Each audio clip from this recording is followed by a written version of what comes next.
Whoa! Wait a minute. What happened here? Is this a bedroom or a jungle? I can't even see the floor. Can you? Oh no! I think our room needs some super cleanup heroes. If you're ready to help me clean, raise your hand. Now say it loud. Let's clean up. Awesome! Let's see how fast we can make this room sparkle. No!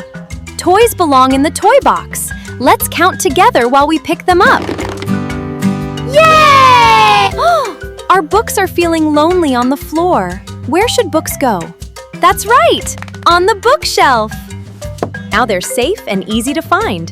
Dirty clothes are on the bed. Should we throw them on the floor? No way! Dirty clothes went to the laundry basket. Ready? 1, 2, 3. Whoosh! Whoosh! Excellent job! Wow, look at our room now. Doesn't it look amazing? This means Muriel's happy.